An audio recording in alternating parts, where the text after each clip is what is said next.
1, diz assim: bem-aventurado o homem que não anda segundo o conselho dos ímpios, diga para o seu irmão, andar.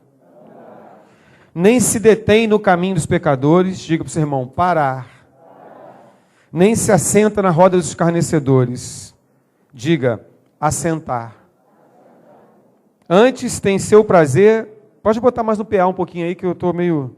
Antes do seu prazer na lei do Senhor, e na sua lei medita de dia e noite, pois será como a árvore plantada junto às correntes de águas, a qual dá o seu fruto na estação própria, e cuja folha não cai, e tudo quanto fizer, prosperará. Que bênção, né? Não são assim os ímpios, mas são semelhantes à moinha que o vento espalha, pelo que os ímpios não subsistirão no juízo, nem os pecadores na congregação dos justos, porque o Senhor conhece o caminho dos justos, mas o caminho dos ímpios conduz à ruína. E eu perguntei para o senhor assim, o que tem a ver esse texto com a Dora Kids? Deus falou assim, tudo. E eu falei, por quê, senhor? Então Deus começou a me falar que o objetivo de Deus, o objetivo dele, nos nossos filhos, tanto filhos biológicos quanto filhos espirituais, é essa bem-aventurança aqui. E Deus começou a me falar que Ele quer que as nossas crianças, no futuro, sejam homens bem-aventurados. Ele quer que as nossas crianças espirituais, que estão se convertendo hoje, chegando para a igreja, ou aqueles que estão vindo de outras igrejas, mas que não tiveram um discipulado, vamos dizer assim, eficiente, que eles também sejam homens e mulheres bem-aventurados. Homens e mulheres que marcham. Porque a palavra bem-aventurado, no seu original, quer dizer aquele que continua caminhando apesar de. E eu comecei a entender que o que Deus quer para nós é essa insistência. Deus não quer homens e mulheres perfeitos. Nós não criamos nossos filhos para que eles sejam perfeitos. Nós criamos nossos filhos para que eles sejam caminhantes que não recuem. Está lá, eu adoro aqui. Escolhe para dar um aplauso ao Senhor.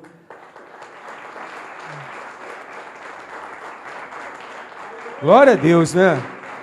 Eles já estão ali, ó, ouvindo a palavra. Quem está pregando é a Isabel. Olha que bênção, né? A Bebel está arrebentando. Olha. Amém, glória a Deus.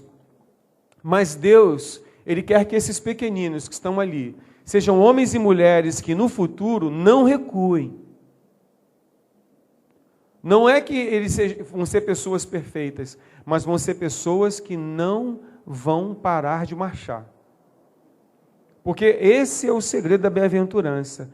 E isso é o que Deus quer que as crianças aprendam, a não recuar, apesar de nós termos que enfrentar, e eles vão enfrentar certamente, muitas diversidades na sua vida. As adversidades são comuns a todos nós. Mas o que Deus está nos ensinando e quer ensinar aos pequeninos é a não recuar quando os problemas acontecerem. Amém? Quantos querem ter filhos assim no futuro? Você saber que o seu filho não vai ser perfeito, mas que ele vai avançar na presença de Deus e que ele vai buscar o Senhor em qualquer circunstância. Amém? Eu declaro sobre os teus filhos a bênção para que eles sejam no futuro homens e mulheres de Deus e que diante das adversidades eles não recuem, mas a alma do Senhor terá prazer na vida deles. Eu declaro filhos que serão homens e mulheres que o Senhor terá prazer na vida deles. E isso é responsabilidade nossa como pais. Amém? E eu fiquei muito feliz, né? Que bom que esse texto tem a ver, porque Deus quer que os nossos filhos, como nós lemos aqui, sejam bem-aventurados, que eles não se detenham no caminho dos pecadores. Amém? Quantos querem isso para os seus filhos? Que eles não parem, né? Que eles não andem no conselho do ímpio. É a primeira coisa que nossos filhos precisam aprender, a não andar no conselho do ímpio. Segundo, que eles não parem no caminho dos pecadores, não se detenham. E terceiro, que eles não se assentem na roda dos escarnecedores. Amém, queridos? É isso que Deus quer. Aí eu falei, tá, Senhor, o que isso tem a ver? Então Deus falou assim, eu vou te dar agora 7 erros que os pais não podem cometer na criação de filhos. E eu falei, que bom, que bom, que bom. Como é bom saber esse negócio de 7 erros, né? E eu queria passar isso nessa noite. Quantos pais nós temos aqui? Temos muitos pais. Se você não é pai, você um dia vai ser. Se você não é mãe, um dia você vai ser. Então, nesse sentido, você precisa aprender o que não fazer. E na medida que Deus começava a falar comigo sobre esses erros, eu comecei a comparar com a criação das minhas filhas. Comecei a comparar com a criação que eu vi que a Gessimar teve. E eu comecei a ver que isso é uma realidade. Nós precisamos aprender a não errar na criação dos nossos filhos. E isso vale também para os nossos filhos espirituais. Quer dizer, ensiná-los, né, no caminho do Senhor a não errar. Amém, querido? Então, anote aí. Primeiro erro que os cristãos cometem. E eu estou pregando para vocês aqui, mas estou pregando também para os irmãos que vão estar vendo pela internet. Por isso agora, vocês vão entender que a minha palavra ela não vai se deter só a vocês aqui. Muitas vezes eu vou estar falando aqui, mas eu estou alcançando outras pessoas, porque agora toda semana nós estamos postando a pregação. Então é muito importante que vocês entendam isso. Primeiro erro que um pai cristão comete, né, ou aquele que se acha cristão, é achar que a escola dominical garantirá o futuro do filho. Isso é o primeiro erro que um pai cristão comete. Achar que jogar o filho numa escola dominical, domingo pela manhã, aos cuidados de uma professora, vai garantir o futuro espiritual do filho. Eu quero falar para você que isso é um mito. Isso não é verdade. Eu já falei aqui que hoje muitos desses cantores que muitos idolatram, como Beyoncé, alguns já se foram, como Whitney Houston, Elvis Presley, né? Foram frequentadores assíduos de escola dominical. Elvis Presley, ele foi um frequentador de escola dominical, ele foi cantor do coral, como Beyoncé também, como Whitney Houston também. Mas essas coisas não conseguiram gerar pessoas que não se detivessem no caminho dos pecadores, que não se assentassem na roda dos escarnecedores. Ao contrário. Então, isso é um erro clássico. Nós acharmos que a igreja vai resolver o problema do futuro dos nossos filhos. E isso não é verdade. Nós precisamos aprender a trazer a responsabilidade para dentro das nossas casas. Precisamos entender que a escola dominical, não estou criticando as igrejas que tenham essa estrutura na sua doutrina, mas não pode substituir a casa. O problema é quando os pais largam os filhos num domingo de manhã numa escola, numa classe qualquer, e acham que aquilo ali está garantido o futuro deles. Não é verdade. Se os pais não fizerem o seu papel de cuidar, se os pais não assumirem sua postura de responsabilidade, 99% da formação espiritual de um filho está dentro de casa, a escola dominical pouco vai fazer. E eu tô cansado de ouvir notícias de pessoas que foram criadas em igrejas que têm essa estrutura e que hoje estão com a vida destruída.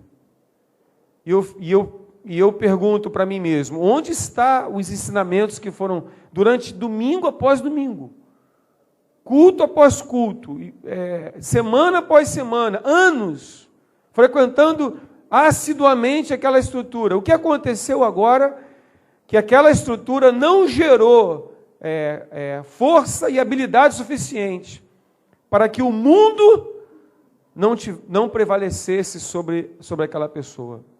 E eu também tenho observado que quando os pais jogam os filhos na escola dominical, na idade lá do maternal, primários, quando chega a adolescência, o mundo exerce uma força tão grande nas crianças, que agora estão chegando na adolescência. A pressão cultural para a corrupção é uma coisa tão grande. A pressão para experimentar drogas, a pressão para se prostituir, a pressão para negar Deus é tão grande, que aí os pais acordam e começam a perceber que o alimento que os pais deram antes da adolescência não foi suficientemente forte para agora, na adolescência, quando vem a pressão do mundo, aquela criança resistir.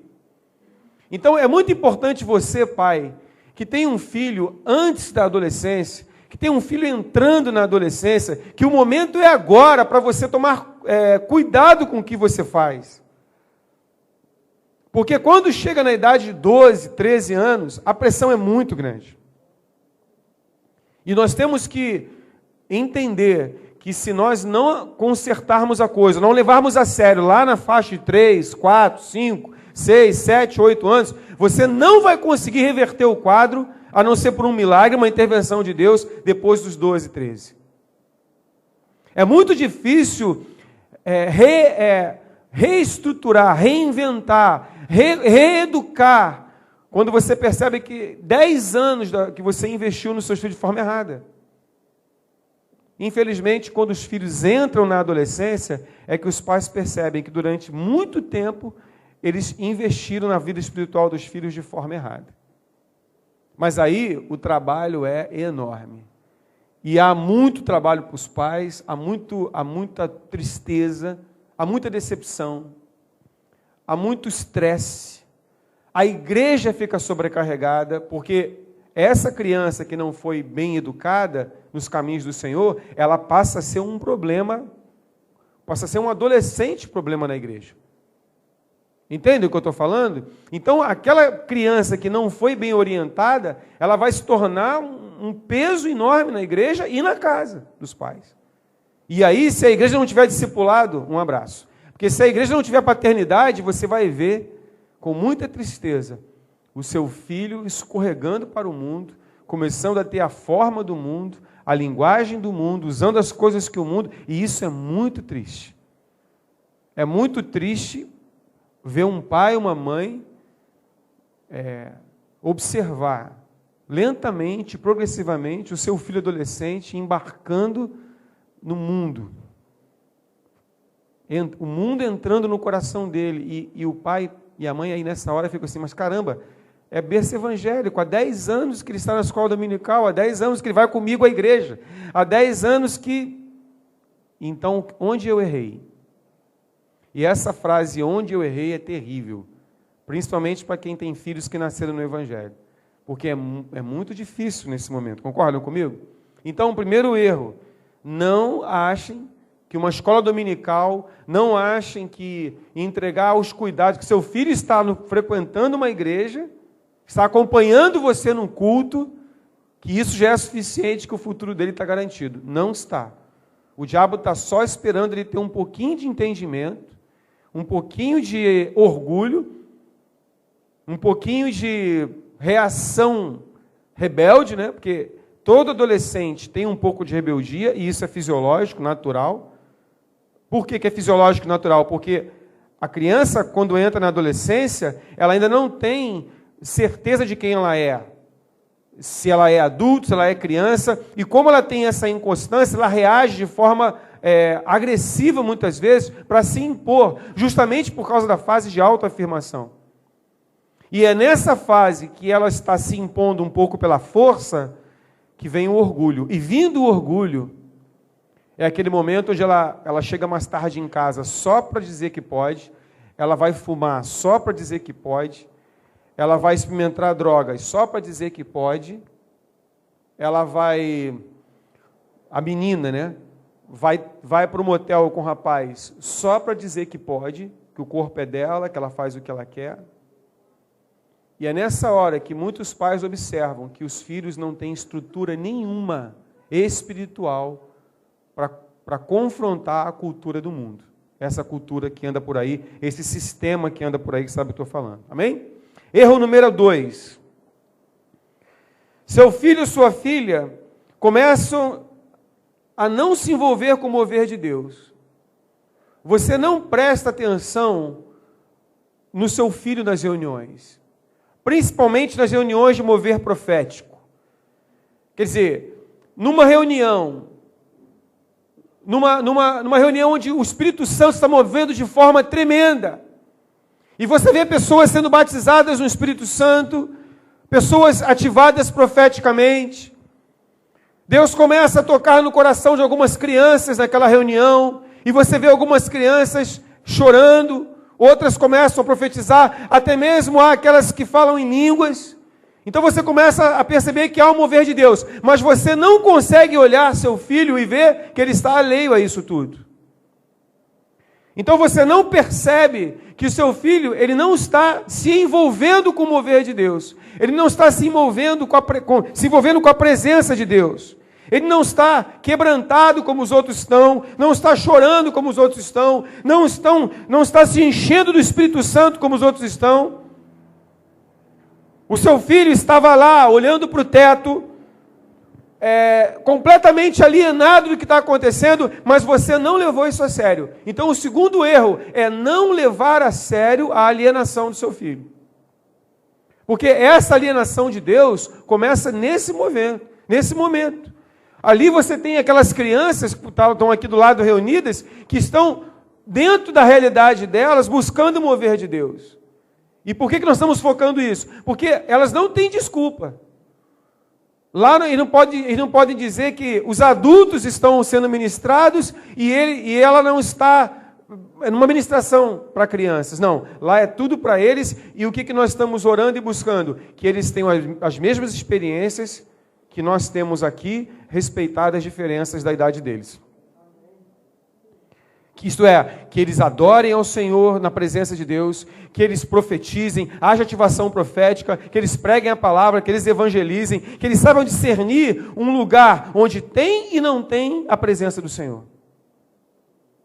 Porque nós não queremos que essas crianças hoje, que têm aí seus 9, 8, 7 anos, quando cheguem com seus 12, 13 anos, estejam confrontando os seus pais e completamente fracos em relação às pressões do mundo. Não, nós queremos que eles achem absolutamente normal o quebrantamento, a humilhação, o batismo no Espírito Santo, a profecia, a presença de Deus. É isso que nós queremos. Nós não podemos mais aceitar esse destino de que todos os filhos de crentes, aquelas pessoas que cresceram no Evangelho, chega a adolescência, sucumbem à pressão do mundo e os pais veem os seus filhos escorregando pelas mãos. E aí entra numa fase difícil. Não podemos aceitar isso. Nós temos que tomar uma atitude como pais, como pastores, como líderes, de zelar para que essas crianças que estão na fase do maternal e do primário conheçam a Deus. Não conheçam somente a história de Abraão, Isaac e Jacó, ou as historinhas bíblicas, mas conheçam o que é e que não é a presença do Senhor. E a igreja tem um papel fundamental nisso. Desde o berçário, passando pelo maternal, primários, jardim, primários, pré-adolescência, nós estamos trabalhando fortemente em equipe com os pais. O Ministério Infantil trabalha em equipe para os pais para que seja anormal um adolescente se envolver com o mundo. Anormal. O normal é que ele vá crescendo e que ele se firme na rocha que é Jesus, e ele vai passar por toda essa fase da pressão do mundo, mas aquele que está dentro dele é maior do que o mundo, e ele firmado que está na rocha, um adolescente firmado na rocha, não será confundido, não será enganado, não sucumbirá diante das pressões dessa cultura que existe no mundo hoje.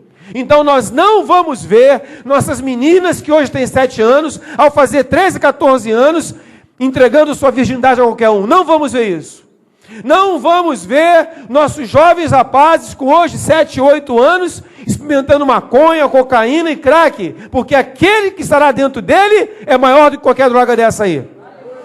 Não vamos ver nossos filhos, os filhos que hoje têm 7, 8 anos, quando chegar aos 14 anos, entrando dentro de casa falando palavrão, como mentalidade mundana, confrontando os pais, uma rebeldia carnal. Não vamos ver, porque nós estamos levando a sério agora. Agora, quando tem 3, 4, 5 anos, ensina o teu filho no caminho que ele deve andar. E é ali que nós temos que ensinar. Não vamos cometer os erros que irão fazer com que nossos filhos, quando cheguem na adolescência, se afastem do Senhor. E antes que você me pergunte, eu tenho 2 filhas, elas têm 25 e 23 anos. A Débora está fazendo 23 anos agora, dia 6 de outubro.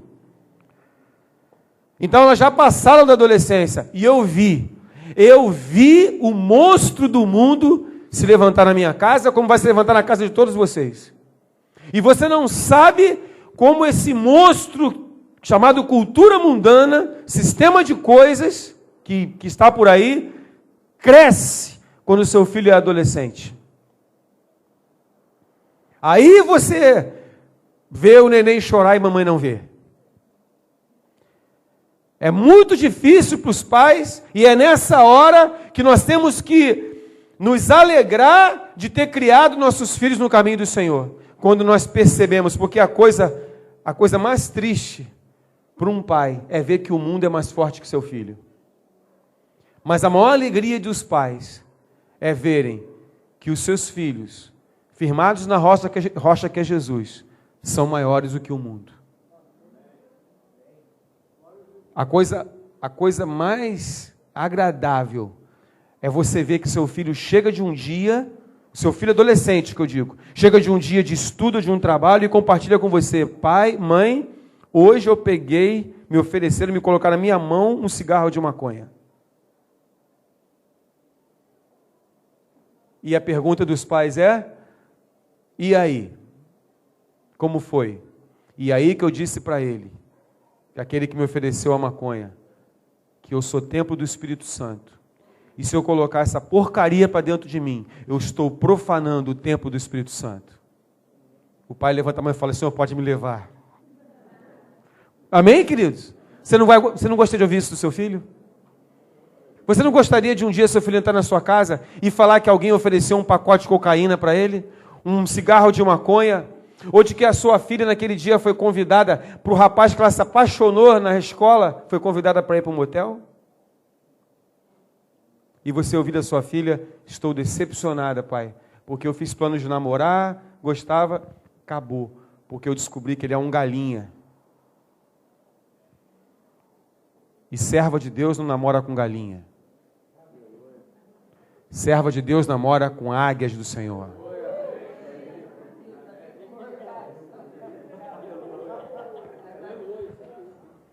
Falei alguma besteira? Então, primeiro, voltando aqui, recapitulando. Escola dominical, primeiro erro, não achar que a escola dominical vai resolver o problema do seu filho. O segundo erro é você achar normal a alienação do seu filho num ambiente cheio da presença de Deus. Terceiro erro, colocar sobre a igreja local a responsabilidade em gerar a espiritualidade do seu filho. Não investir, agora eu vou mais além do que o item 1. Não é só a questão da escola dominical. É, por exemplo, achar que a igreja vai ensinar seu filho a orar, achar que a igreja vai ensinar seu filho a ler a Bíblia, que a igreja vai ensinar seu filho a falar com Deus, que a igreja vai ensinar seu filho a presença de Deus. A igreja não existe para isso. A igreja não é o personagem principal na formação do seu filho. A igreja é auxiliar. A estrutura principal nisso é a sua casa. Onde que seu filho com 3, 4, 5 anos vai aprender a orar? Em casa. Onde que seu filho, 3, 4, 5, 6, 7 anos, vai aprender a ler a Bíblia? Em casa. Onde que seu filho vai aprender a reconhecer a presença de Deus, a reconhecer o profético, a reconhecer como Deus fala? Eli, quando estava ensinando a Samuel a discernir a voz de Deus, quantos anos tinha Samuel? Não sei, 8, 5, 10, há teorias, mas o que importa é que ele era quase um pré-adolescente. Queridos, ele sendo um menino, estava entrando na puberdade. Deus foi lá e falou: Samuel, queridos, nós estamos entrando num tempo onde Deus vai acordar seu filho no quarto e vai falar com ele, vai chamá-lo pelo nome e vai separá-lo para uma obra já nessa idade. Nós vamos chegar num tempo onde seus filhos não terão tempo para se envolver com o mundo, porque eles estarão completamente envolvidos pela obra, pelo chamado, pelo reino de Deus. Virão tempos onde os filhos ensinarão os pais o que é a presença de Deus. Nós profetizamos isso, mas isso não é o normal. O normal é os filhos verem os pais orando, verem os filhos verem os pais lendo a palavra. Muitas vezes os filhos quebrantados na presença os pais quebrantados na presença de Deus, ensinando os filhos o que é quebrantamento, o que é humilhação. Uma coisa é você chamar o pastor: pastor, eu quero que o senhor ensine meu filho a orar. Mas como, meu irmão, minha irmã? Como que eu, como pastor, vou ensinar seu filho a orar? Você está transferindo para mim algo que é sua responsabilidade. Você não ora dentro de casa, você não lê a Bíblia, você não dedica tempo a Deus. Como é que você quer que o pastor ou a igreja resolva isso? Por isso é muito importante nós não cairmos no erro que os valores espirituais como ler a palavra, orar, conhecimento de Deus se aprende na igreja. Não, isso se aprende dentro de casa. Sabe, queridos, em vez de você ficar falando com seus filhos da presença de Deus, em vez de contar seu testemunho para Deus, em vez de você contar as suas experiências com Deus, o que os pais erram? Eles ficam horas e horas jogando videogame com os filhos, horas e horas diante de um computador com os filhos, vão passear com filhos. Eu não tenho nada contra isso, você jogar videogame com seu filho, passear com seu filho, ir a festinhas com seu filho, ótimo, isso é muito bom, mas isso não pode tomar o lugar de ministração de oração, leitura da palavra e presença de Deus. Existem pais hoje dentro do evangelho que conseguem ficar 2 horas num jogo com o filho, mas não conseguem passar 5 minutos orando com o filho. Não conseguem ficar 10 minutos ensinando a ler a palavra de Deus em casa. Ensinam os filhos a verem um jogo de futebol que demora 2 horas. Começam a alugar filmes e ensinar os filhos a ficarem diante de um filme 1h30. Mas não conseguem passar 10 minutos orando com o filho. Não conseguem, aqui, vamos agora buscar Deus, e o filho lá de 3, 4 anos, o que é isso, buscar Deus? Ele nem sabe o que é. O filho de 3, 4 anos, ele não aprende por palavra, aprende por modelo. E é por isso que você vai ver, eu não tive filho homem, mas é por isso que você vai ver o filho homem, quando o pai vai fazer a barba, ele sai do banheiro, o que o filho homem faz? Ele vai no banheiro e começa a imitar que está fazendo a barba, sim ou não? Porque ele está imitando o pai, ele senta igual ao pai. Ele fala igual ao pai. A mãe é a mesma coisa, as meninas imitam a mãe. Hoje não tem mais joguinho de cozinha. Na minha época, as meninas tinham a cozinhazinha. Aí as meninas brincavam de arrumar a cozinha, tinha aqueles armáriozinhos, fogãozinhos. Lembra disso? Hoje não tem mais isso. Maquiagem. Mas tudo bem, o que importa é você aprender o princípio, você aprende por modelo. Se o teu filho não estiver vendo você orar, ele não vai orar. Por mais excelente, boa, profunda que seja a oração dominical na igreja, isso não vai ensinar ele a orar. Aí eu vi a Bianca postar no Facebook. Queridos, o que você está aprendendo devocional? Silêncio. Cri, cri, cri, cri. E eu botei lá, gente, cadê a devocional? Aí alguém postou a devocional, um deles. O pastor entrou, ficaram com medo. Né? Alguém postou a devocional. Mas eu falei, olha a luta da Bianca. Ensinar os filhos a buscar Deus fora da igreja. Fora das 4 paredes. Isso é um segredo. Então, um terceiro erro que os pais têm cometido é levar uma vida normal. Não, eu sou crente, mas sou normal. E quando os filhos apresentam essa dificuldade de orar, de buscar, fala assim, fulano, você está ensinando o seu filho a orar? Não. Está ensinando a Bíblia? Não. Mas ele também está meio alienado, eu estou observando que o seu filho não está buscando a Deus, você não tem tido contato com ele? Não. Mas isso é normal, pastor, é da idade. É normal da idade de 6, é normal da idade de 7, é normal da idade de 8, é normal da idade de 9, é normal da idade de 10, é normal da idade de 11, é normal da idade de 12. Daqui a pouco a sua filha chega e você descobre uma camisinha na bolsa dela. É normal na idade de 12, é normal na idade de 13, daqui a pouco a sua filha engravida. É normal na idade de 15. Tudo passa a ser normal. E você tem essa defesa, né? A sua casa desmorona e você tem que sair com a palavra. É normal, acontece com qualquer um.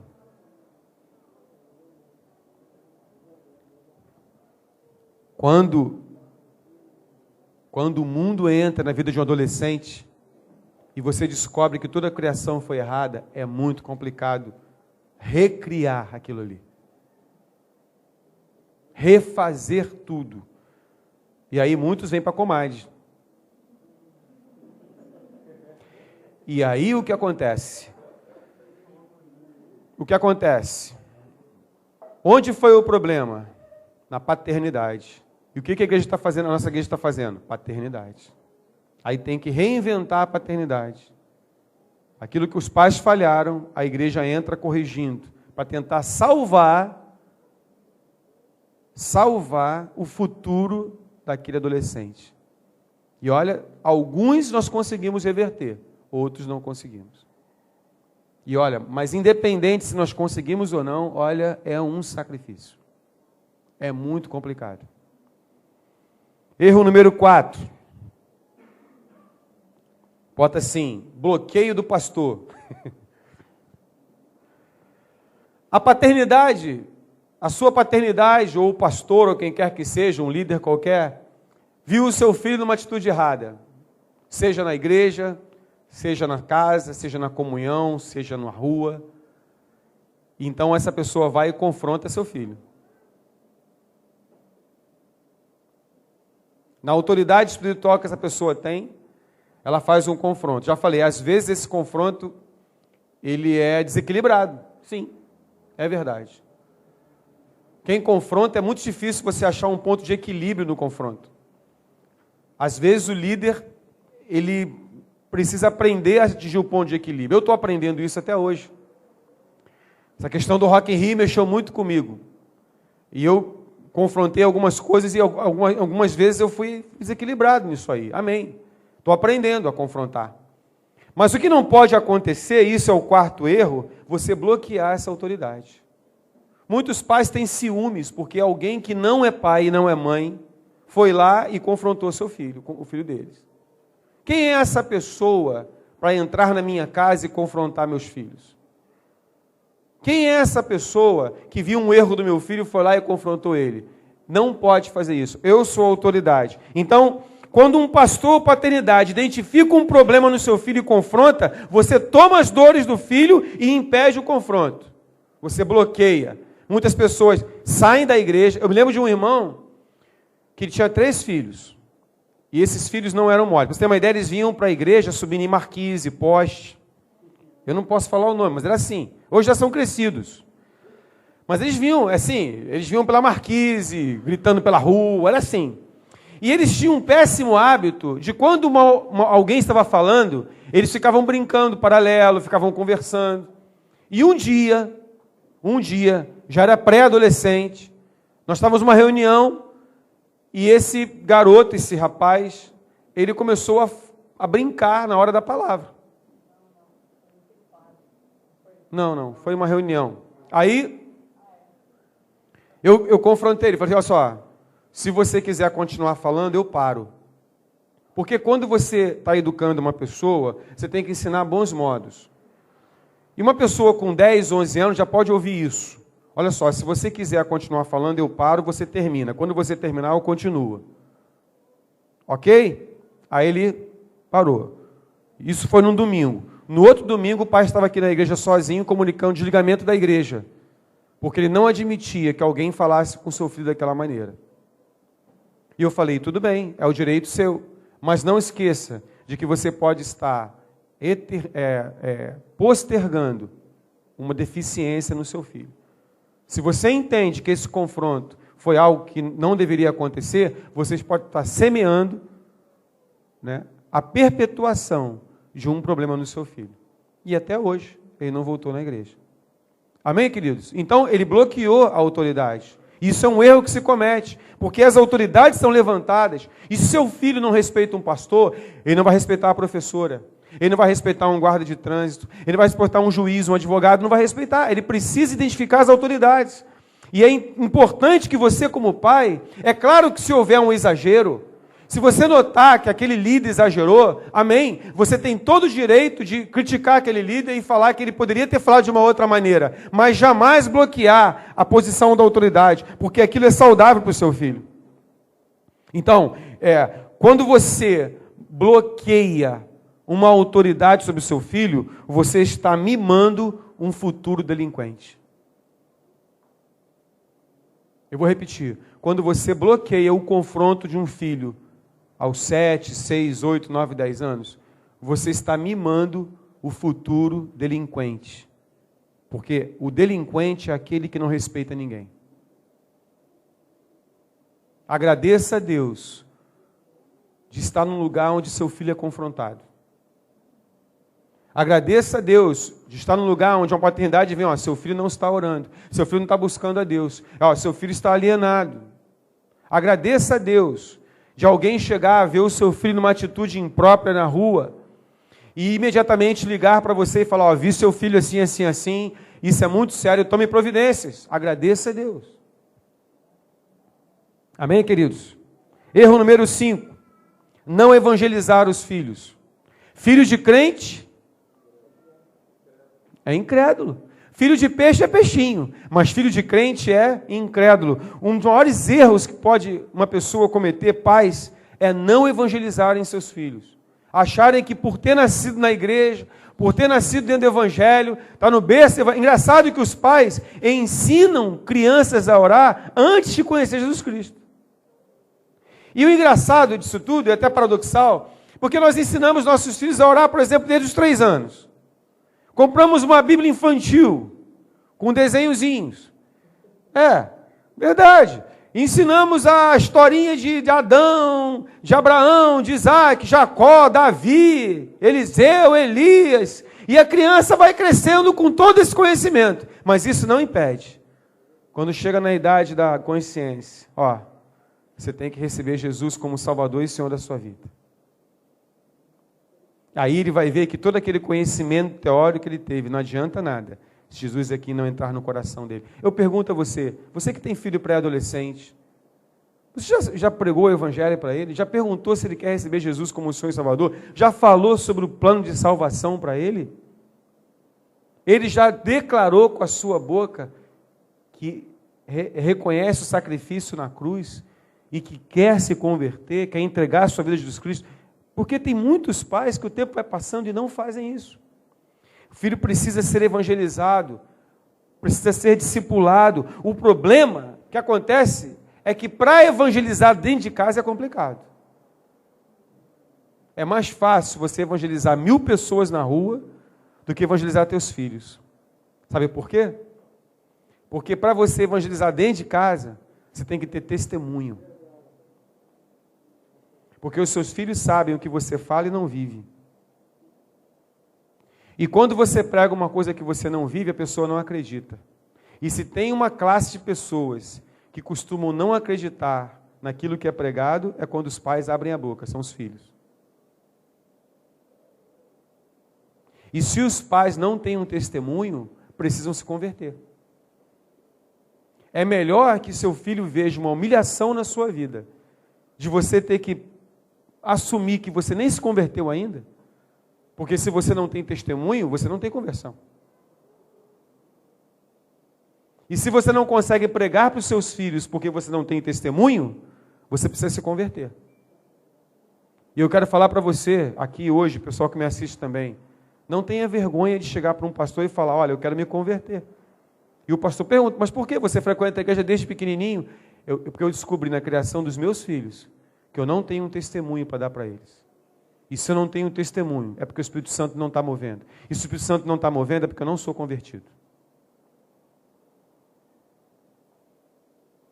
E antes que meus filhos entrem para o mundo, antes que meus filhos não recebam um evangelho de água com açúcar, eu quero tomar uma posição em Deus. E quero me converter. Então, evangelizar pessoas é necessário testemunho. Evangelizar dentro de casa é necessário testemunho dentro de casa. E isso é muito difícil. O mesmo temor, quebrantamento, humildade e santidade apresentados na igreja precisa acontecer dentro de casa. Se o seu filho, ele percebe que você tem um comportamento na igreja e outro em casa, que você não é a mesma pessoa, que você não fala a mesma linguagem, que você... Então isso começa a fazer uma confusão na cabeça do seu filho. E ele não consegue discernir o testemunho de Jesus Cristo. Amém, queridos? Precisa conceder... E se os pais não têm testemunho, precisam se converter. Então eu quero profetizar uma igreja no Rio de Janeiro, nessa nação, que os pais não somente falam de Jesus, eles vivem o Evangelho. E quando os filhos começam a crescer, eles crescem no lar, que veem os seus pais em intimidade com Deus. E não adianta depois também você ter ciúmes quando os seus filhos veem exemplo de uma paternidade espiritual. E aí muitos pais ficam enciumados porque os filhos ouvem mais o líder espiritual do que os pais. Mas por quê? Testemunho. Graças a Deus pela autoridade espiritual que entra e cobre essa deficiência dos pais. Melhor assim do que os filhos irem para o mundo. Amém? Mas não se pode pregar para filhos sem pregar para pais. Os pais não podem cometer esse erro, número 5, de achar que os filhos não precisam ser evangelizados. Você precisa falar de Jesus, precisa falar sobre o livro da vida, precisa falar sobre o plano de salvação, precisa conferir a conversão dos seus filhos. Eu não sei se você já sentou com o seu filho e já teve uma conversa séria com ele sobre inferno e céu.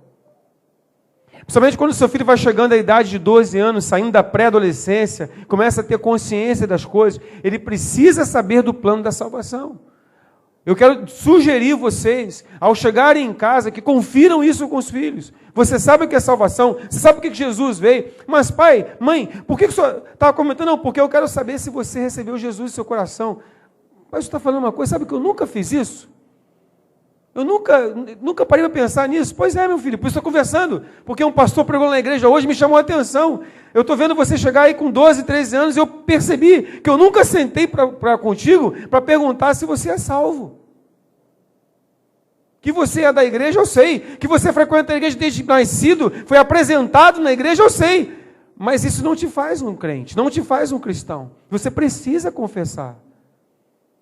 Poxa, pai, é verdade, eu quero. Você quer receber Jesus no teu coração? Quero.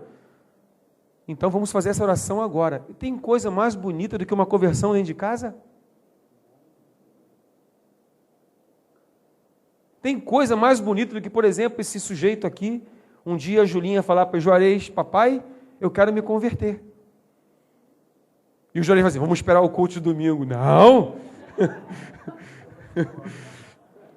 Agora! Ajoelha aí você vai ver a Julinha lá com 12 anos, 11 anos, sei lá, até antes. Jesus, eu reconheço que sou pecadora, que nasci no pecado, todos pecaram, destruídos estão na glória de Deus, e eu quero agora que tu entres no meu coração. Aí o João, eu estou no meu coração. Ele vai estar chorando, a Julinha vai estar falando. Isso é muito bom.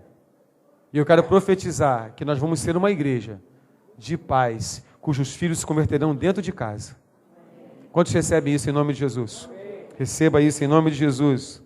Erro número 6. Meu Deus. Quantos aqui têm problema em falar abertamente com seus filhos sobre sexo? Levante sua mão. Não deixa de ser mentiroso, hein? Fala a verdade. Queridos, o 6º erro que nós podemos cometer na criação de nossos filhos é não falar abertamente sobre assuntos que o diabo fala abertamente. Eu quero dizer uma coisa para vocês. O diabo, o sistema cultural atual, tem uma posição clara e definida sobre a área sexual e sobre essa área sexual. E nós, cristãos, temos uma tendência a não entrar nessas áreas com nossos filhos. Quando nós fazemos isso, nós cometemos um erro, é o 6º erro. Nós permitimos que o mundo imprima o seu ponto de vista nos nossos filhos. Então, eu vou falar algumas palavras aqui que você tem que falar abertamente com seus filhos. E essas palavras não podem ser tabu. Não podem ser constrangedoras. Tem que ser absolutamente normal essas palavras na sua casa. Você tem que tocar nessas palavras, falar nesses nomes, para que seus filhos, eles entendam e recebam com naturalidade o ponto de vista de Deus sobre essas coisas. Então você tem que falar sobre sexo. Então tem uma idade que a mãe, se não for a mãe, pode ser o pai mesmo, não tem nada a ver uma coisa com a outra. Mas a mãe é melhor, se for menina, e o pai é melhor se for menino. O ideal é esse. Chegar para o seu filho, que começou a ter libido. Libido é fisiológica. Quero falar uma coisa para vocês. O menininho de 11 anos, 12 anos, que começa a ficar com o pênis ereto. Pênis ereto. É palavrão isso? Por que não falamos em casa? Meu filho, o seu pênis ficou ereto. O mundo tem um outro linguajar, você sabe disso. Um linguajar chulo, um linguajar de uma linguagem de palavras de baixo calão. Mas nós temos a linguagem do reino, não tem problema. Vamos falar sobre o que aconteceu com você ontem à noite. Eu percebi, e é bom que o pai converse com o menino. Eu percebi que você viu uma coisa na televisão e você ficou excitado. Vamos conversar sobre isso. E vamos colocar o ponto de vista de Deus sobre isso. O que é ejaculação noturna? Como isso funciona como escape para o menino? Para ele não ter vergonha disso. Ele não vai aprender isso na linguagem da escola. Ele não vai aprender isso na cartilha que estão distribuindo nas escolas. Porque, tudo bem, o mundo jaz no maligno.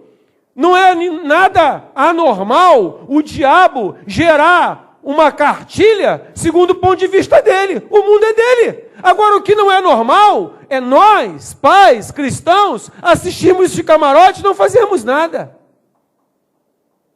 Nós temos que falar sobre isso.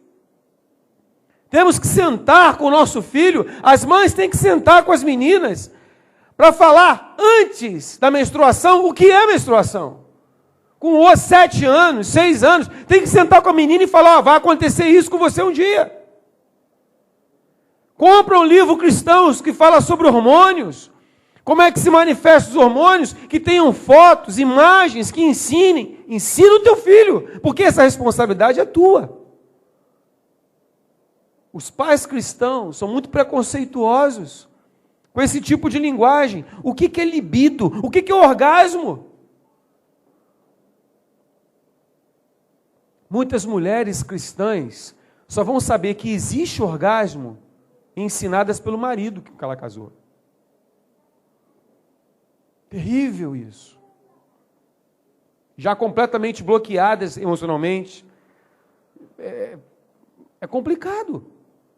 E o marido, ele casa querendo satisfazer a esposa. E a coisa que o marido mais quer, o marido sensato, é que a esposa tenha prazer na relação. E ele encontra uma mulher que vai saber que existe orgasmo depois do casamento. Nunca ouviu falar sobre isso? Ou ouviu isso também em expressões chulas de baixo calão no mundo, levando para um lado carnal, libidinoso, um lado mundano, um lado... recebe um lado da moeda, né, que é depravado. Mas Deus quer o melhor para as mulheres, quer que as mulheres cheguem na idade sexual, de terem relações sexuais e possam ter orgasmo, e possam ter prazer na sua vida sexual, sem nenhum tipo de preconceito.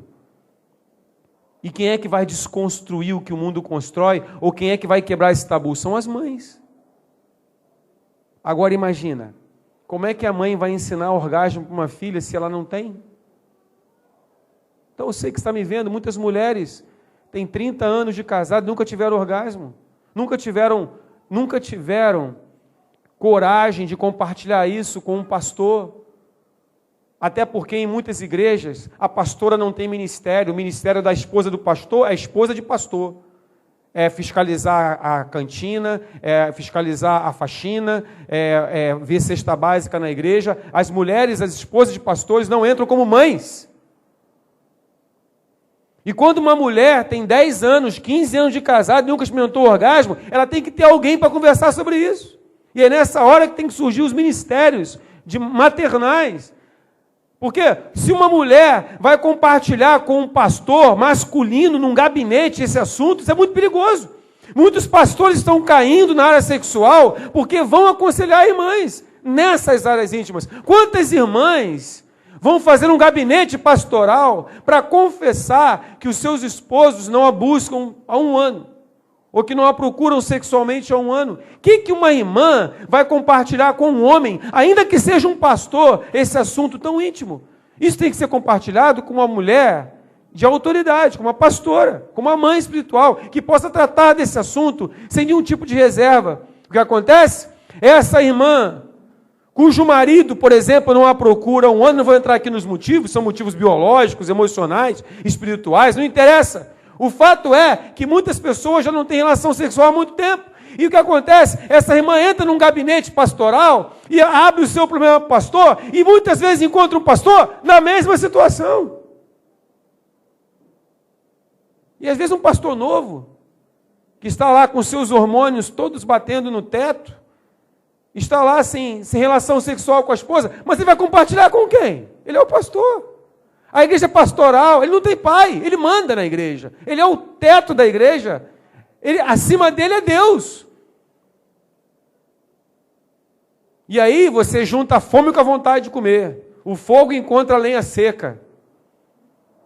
E você sabe o que acontece? Muitos pastores têm caído num gabinete pastoral. Começa ali. É uma atração onde os espíritos se encontram, se atraem. Por isso que aqui na nossa igreja, por exemplo, homem aconselha homem. Né? Mulher aconselha mulher. E casal aconselha casal. Você não vai ver um homem fazendo um aconselhamento com mulher. Isso não existe aqui. E nem uma mulher fazendo aconselhamento com homem. Não existe. Isso é muito perigoso. Aqui você tem pai e mãe. Glória a Deus, né? A Gessimar, o ministério da Gessimar não é ser esposa de pastor. Ela é pastora mesmo, melhor do que eu.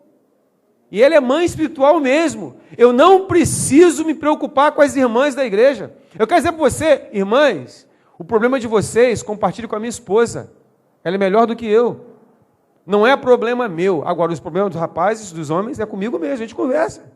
E quando é para sentar a quatro, a gente senta a quatro para conversar. Mas o que acontece? Não se fala abertamente. O pastor não tem com quem conversar. Aliás, ele arrasta isso desde a infância. Mas ele foi colocado no seminário, coitado. E o seminário não trata dessas coisas. O seminário vai ensinar ele filosofia, teologia, vai ensinar ele um montão de coisa, menos como ser um marido, como lidar com problemas desse aspecto. Porque não é para pai, o seminário é uma instituição filosófica. Nós não podemos cometer o erro de não falar sobre sexo anal com os filhos. Eu já falei algumas vezes, minha mãe era uma mulher paralítica. E eu me lembro, eu tinha 10 anos de idade. Olha, é tão importante você falar essas coisas, porque eu me lembro quando eu tinha 10 anos, meu pai não conversava comigo sobre isso. Meu pai era um cara altamente experiente nessa área, e ensinou todos os meus sobrinhos a namorar o que era mulher, fazer comigo e não conversava nada. Por quê, hein? Estranho essas coisas. Minha mãe, eu me lembro, minha mãe me chamou uma vez para conversar em particular com ela, e ela falou, senta aí, ela na cadeira de roda e eu sentado. Ela começou a falar, ó, não deixa ninguém te pegar por trás, não deixa ninguém encostar em você, se um rapaz mais velho quiser pegar você, não deixe botar a tua mão ali, aqui, parará, parará, e com menina também, cuidado. Minha mãe, numa cadeira de roda, falou abertamente sobre os perigos que uma criança corre na molestação, em ser molestado por vizinhos. E sabe que é verdade? Porque você acorda e a palavra do teu pai, da tua mãe, elas ecoam na tua mente quando você está diante da situação. A criança, porque eu tive diante dessa situação depois. E eu tive, opa, olha aí, minha mãe falou isso aqui, olha, esse cara está mal intencionado. Porque a minha mãe falou abertamente. Temos que falar abertamente sobre esse assunto. Você vai ter que vencer isso, querido. Porque Deus vai ter que te dar coragem para falar sobre isso antes que o diabo levante um filósofo desses da faculdade.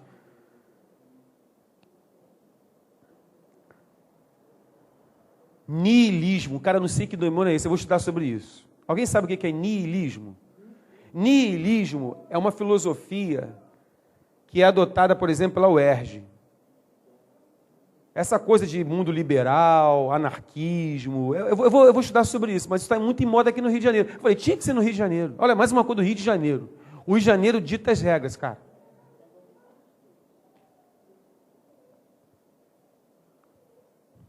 Então, erro terrível, não falar abertamente sobre sexo, libido, menstruação, orgasmo, pênis ereto, sexo anal, clitóris. A mãe sentar com a filha e falar o que é clitóris, grandes lábios, pequenos lábios. Tem que falar, porque se você não falar, vai aparecer uma cartilha na escola dela, vai aparecer alguém que tem informação e vai... Você sabe que uma das estratégias do diabo para esses dias é anular a paternidade, a maternidade e entrar com a sua cultura na criança. Isto é, a filosofia é a seguinte: os pais não são os melhores educadores para os filhos. O Estado é. Porque um dia os filhos vão sair de casa e os filhos têm que viver em sociedade, então é melhor serem educados pelo Estado do que pelos pais. Então há uma visão hoje cultural no Brasil de tirar a autoridade da educação dos filhos da família e colocar sobre as regras do Estado. Por isso que o Estado entra com cartilha de orientação sexual, sem querer saber qual a posição dos pais. Entra e que se dane. Quando uma cartilha gay entra numa escola, não vai perguntar para o pai se quer ou não que o filho ouça aquilo. Vai dar na mão do teu filho e acabou. E seu filho vai aparecer na sua casa com aquela porcaria. Os professores vão falar o que eles quiserem. Vão entrar com a filosofia que eles quiserem, de acordo com a mentalidade ideológica deles. E se você calar, seus filhos não terão opção. Aí depois não adianta ficar surpreso quando chega a 12, 13 anos, e você vê seu filho colocar uma máscara e ir para frente de uma Assembleia Legislativa para desafiar e jogar pedra em policial.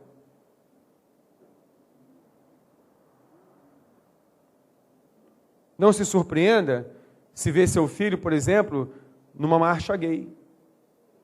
Ou aparecer na sua casa um dia falando do fim e dizer: mãe, saí do armário. Pode ser surpresa para você. Mas para o inferno não vai ser surpresa, porque aquilo já foi semeado há muito tempo. Só que você cometeu um erro. Você não entrou como intercessor, você não interviu, você não entrou como mediador, você deixou o diabo falar na sua casa, entrar com a filosofia que ele quis e não tomou nenhuma posição. Não, ao contrário, você jogou bastante videogame com o filho, você foi a bastante festa de aniversário com seu filho, você passou bastante com seu filho, mas você nunca sentou para falar sobre sexo com seu filho. Eu não lembro das festinhas de aniversário que eu fui com meus pais. Não lembro disso. Eu não sei se isso é tão importante para os filhos. Eu acho que eu com 50 anos lembro de alguns momentos importantes na vida com meus pais. Eu acho que você tem que entender que seus filhos vão crescer e vão lembrar de algumas coisas. Algumas coisas ficarão marcadas na mente deles. Aí você tem que definir que coisas vão ficar marcadas na mente deles. O que vale a pena e o que não vale a pena investir na vida dos seus filhos. Meu pai, por exemplo, achava que pagando o colégio, botando comida em casa e me dando roupa de marca, ele estava fazendo a parte de pai dele. E eu, sinceramente, não me lembro, por exemplo, de ficar feliz da vida, porque meu pai pagou para mim uma camisa hang-ten, uma calça cocota e um tênis de Monte Carlo. Só quem tem 50 anos viveu isso. Só quem tem 50 anos comprou, aqui na Galeria Madureira, uma loja chamada Alex. A Gessimar comprou.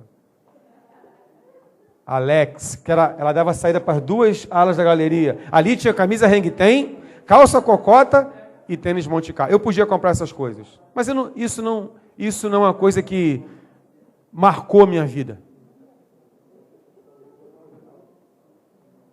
Não marcou minha vida o fato de meu pai ir lá no colégio Pentágono, que é um colégio caríssimo, pagar mensalidade todos os meses. Hoje um colégio que são R$2.000 por mês para botar um filho lá.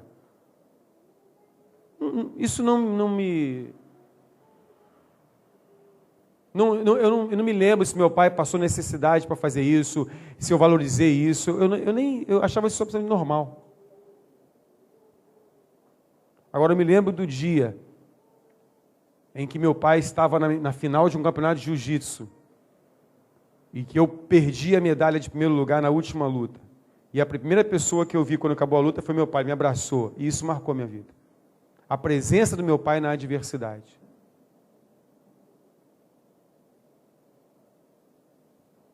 O que marca seu filho? Qual é o legado que você vai deixar para ele? É um colégio em dia? São roupas boas? Você acha que está fazendo a sua parte comprando um tênis de marca? Tudo isso é bom, se você puder comprar, ótimo. Mas não são essas coisas que vão dar futuro no seu filho. O que vai dar futuro no seu filho é o relacionamento íntimo, onde você conversa todos os assuntos com ele. A coisa que mais marca um filho é o filho saber que você é um ser humano igual a ele.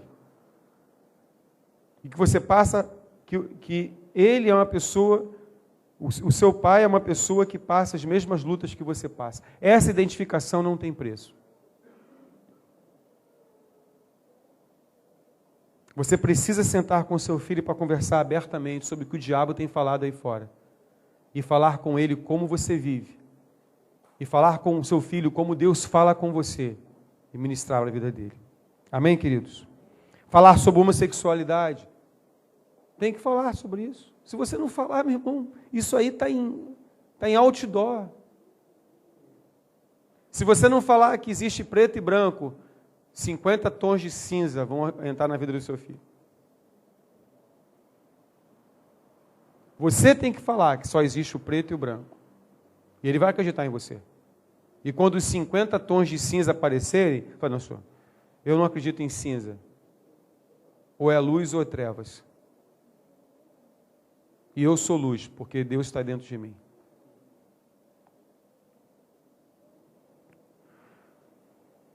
Uma coisa sobre esse erro número 6, queria falar. Você sabe que toda criança tem uma coisa chamada fase do complexo de Édipo. O que é a fase do complexo de Édipo? Quem era Édipo? Édipo era um personagem grego que sentiu atração física pela sua mãe, Jocasta. Isso é uma tragédia grega. Aí a psicologia, ela pegou a fase em que a criança sente atração pelo sexo oposto, no caso da menina pelo pai e do menino pela mãe. Nessa fase que ela está ainda sentindo os primeiros impulsos sexuais, ela sente pelos pais. Isso não tem nada de pecado. Isso é uma coisa fisiológica e normal. A criança não sabe o que é sexo. Ela só sente prazer no contato físico do sexo oposto. Como ela é uma menina, por exemplo, uma menina normal, quando ela abraça o pai, ela sente prazer. Prazer físico em abraçar o pai, que é do sexo oposto. E o menino sente prazer em abraçar a mãe, que é do sexo oposto. Absolutamente normal. Porque a criança, tendo os seus primeiros impulsos sexuais, ela se sente segura em extravasar esses impulsos com aqueles que são íntimos dela. Então você vai ver a menina que é agarrada com o pai. Quantos já viram isso? Aquele menino que abraça a mãe de uma forma até exagerada, que sente ciúme do pai. Tem aquela fase em que o menino sente ciúme do pai. Você só quer saber do meu pai, não me dá atenção. Já estou entendendo? Isso chama-se complexo de Édipo. E o que muitos pais fazem nessa hora? Se tornam espirituais e rejeitam isso. Quer dizer, o pai vê maldade no abraço da filha. Acha que aquilo ali é do diabo e não participa disso. O que acontece? Aquela menina perde o referencial do sexo oposto a nível sexual.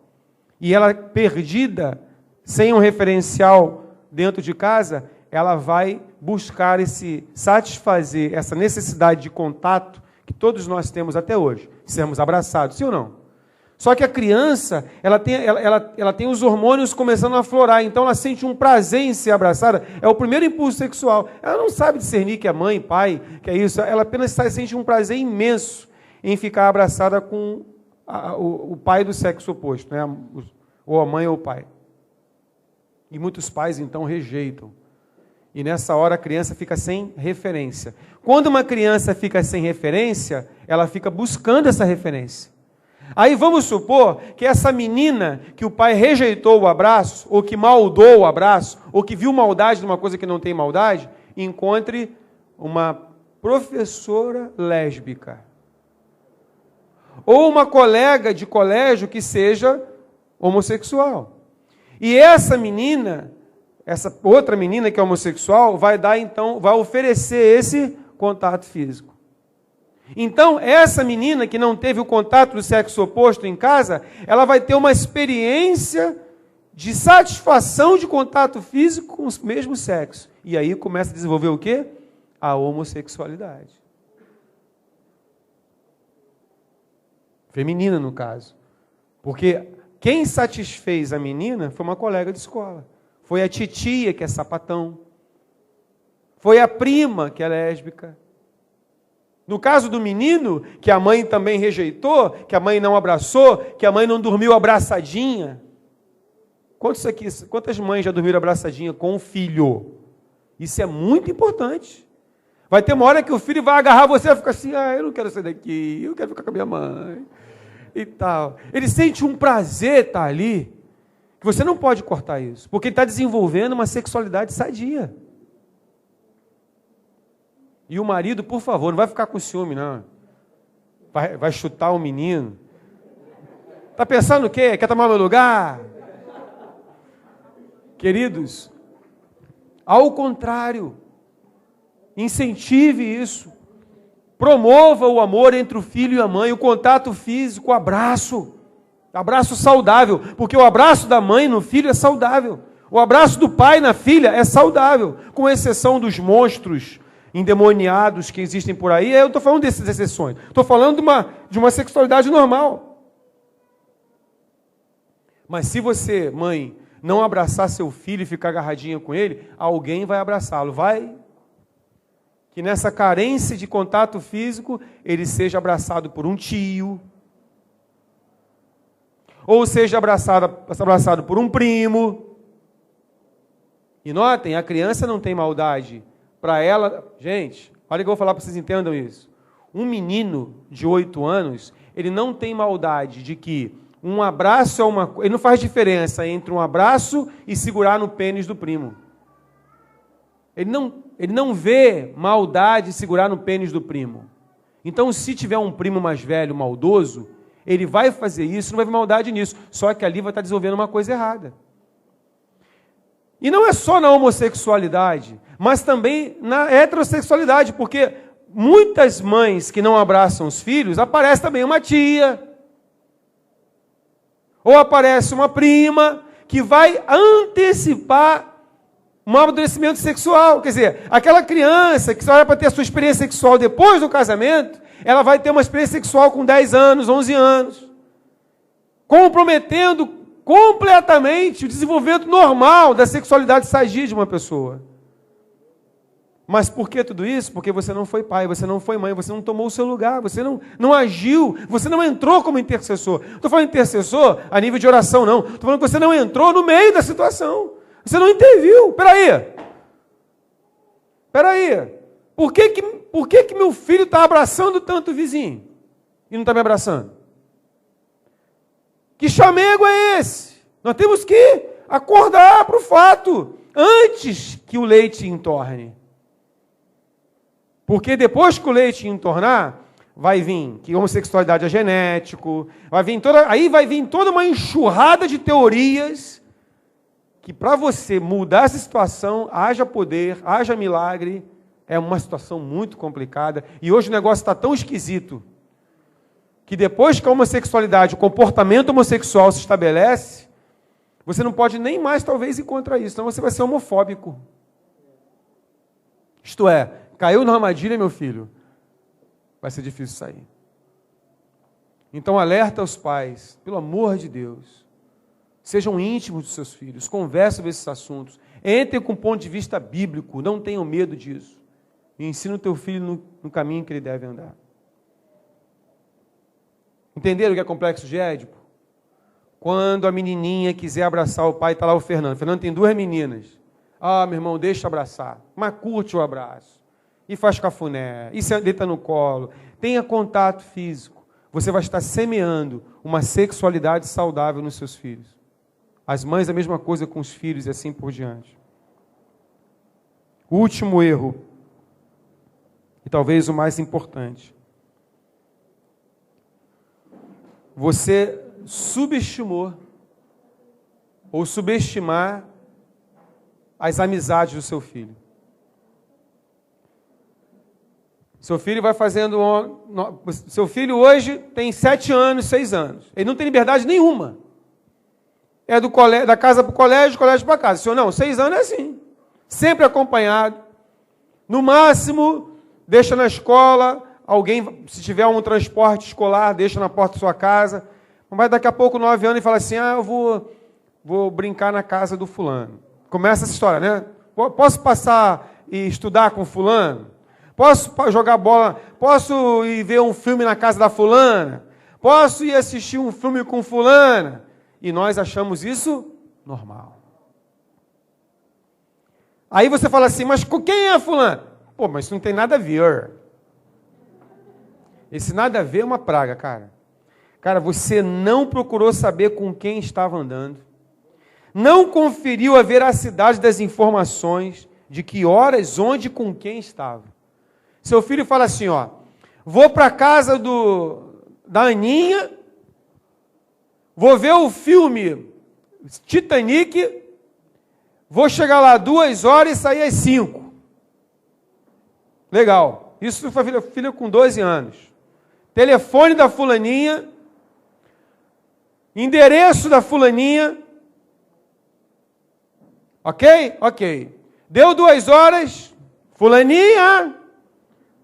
Oi, aqui é a mãe da ciclaninha. Quero falar com ela. Oi mãe, o que foi? Alguma coisa? Não. Você está aí? Estou, né mãe? Só para saber. Tá ok. Vai até que hora? 5 horas, tá bom. O que a mãe faz? Chega 10 para as 5, 15 para as 5. Vou pegar o finalzinho do filme. Vou pegar o finalzinho. Vamos ver, eu gosto do final do Titanic. Eu falei, Jack, come back, Jack, come back. Eu gosto desse final.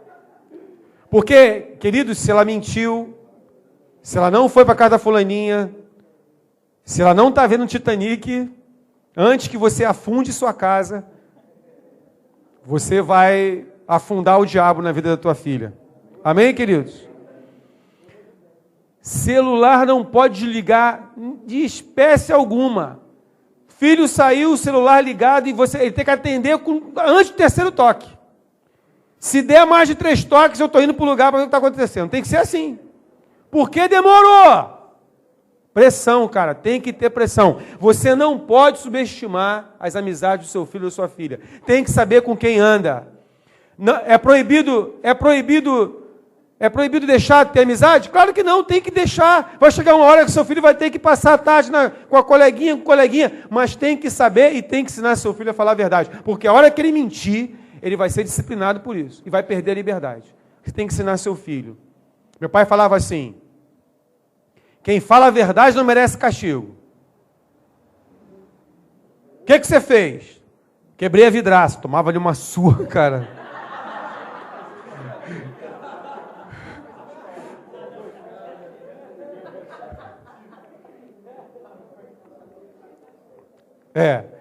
Isso não valia muito não.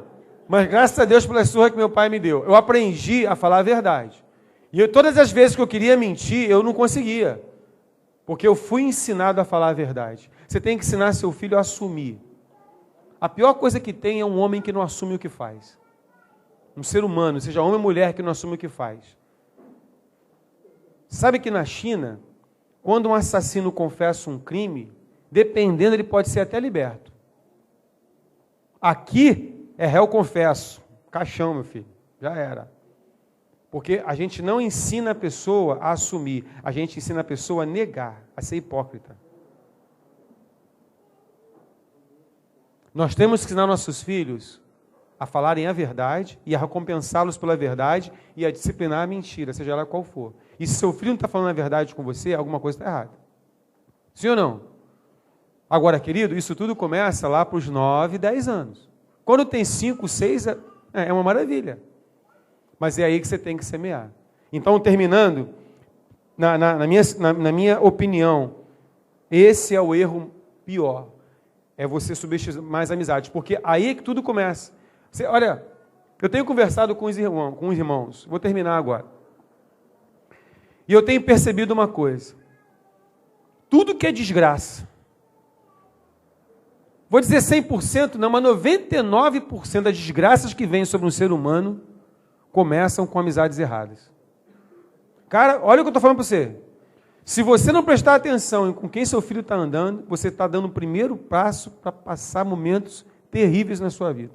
Você tem que ter coragem para controlar, sim, com quem está andando. Vai aonde? Aonde? Tal lugar. Com quem? Não vai. Tá bom, eu falo. Então vai. Tem que falar. Até que horas? Com quem? Como? Fazendo o quê? Sempre. Sempre. E só vai acabar isso quando sair de casa para casar. A Débora tem 23 anos. A Raquel casou com 24. Mas até casar, vai aonde? Tá aonde? Vai chegar a que horas? Tem que ser assim. Eu vivi isso. Eu com 20, dentista, cara. Tem que me respeitar. Eu sou dentista, né, Gustavo? Pô. O diabo fala essas coisas pra gente, né? Pô, você é um dentista. Cala a boca, essa palavra. Eu sou um servo de Deus, mano. Dentista. Grande coisa. Meu sogro, eu com 23 anos, Gessimar com 25 anos, independente já financeiramente, Gessimar trabalhando. Meu sogro, vou pedir para namorar Gessimar, cara. Gessimar virgem. Meu sogro me senta num sofazão, com um anel desse tamanho no dedo. Pode falar. Meu amigo,